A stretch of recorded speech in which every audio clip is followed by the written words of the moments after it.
પ્રશ્ન નંબર 29. એક કેસેગ્રેન ટેલિસ્કોપમાં આકૃતિમાં બતાવ્યા મુજબ બે અરીસાઓ વાપરવામાં આવે છે. એક આ વાળું જે છે એ અંતર્ગોળ છે અને આ બીજો ગૌણ અરીસો બહિર્ગોળ.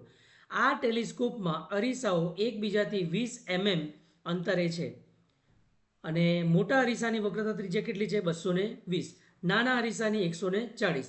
તો અનંત અંતરે રહેલી વસ્તુનું અંતિમ પ્રતિબિંબ ક્યાં મળશે?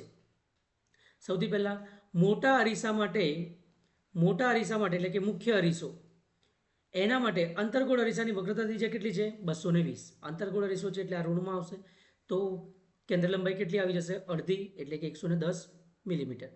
વસ્તુ જે છે અનંત અંતરે રહેલી છે, તો તેનું પ્રતિબિંબ ક્યાં મળવાનું છે? એફ ઉપર, મુખ્ય કેન્દ્ર પર. બરાબર છે.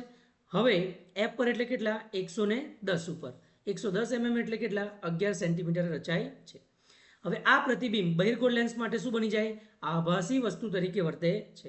અને બહિર્ગોળ લેન્સ માટેનું વસ્તુ અંતર કેટલું થઈ ગયું?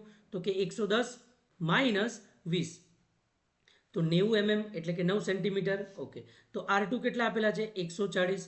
એફ કેટલા? તો કે એના અડધા 70 એટલે 7 સેન્ટીમીટર. એફ આપેલા છે, યુ આપેલા છે, તો વી આપણને મળી જવું જોઈએ. તો 1/v વત્તા 1/u બરાબર 1/f. તો વીને સૂત્રનો કરતા બનાવો, આને સામે લઈ જાઓ, સંખ્યા પ્રણાલી પ્રમાણે મૂલ્ય મૂકો અને વી તમારું કેટલું મળે છે? 31.5 સેન્ટીમીટર. હવે બહિર્ગોળમાં મળે છે એટલે અરીસાની પાછળ તરફ હવે આ જે છે નાના અરીસાની સામે તરફ પ્રતિબિંબ રચાય છે એવું આપણે કહી શકીએ. ઓકે.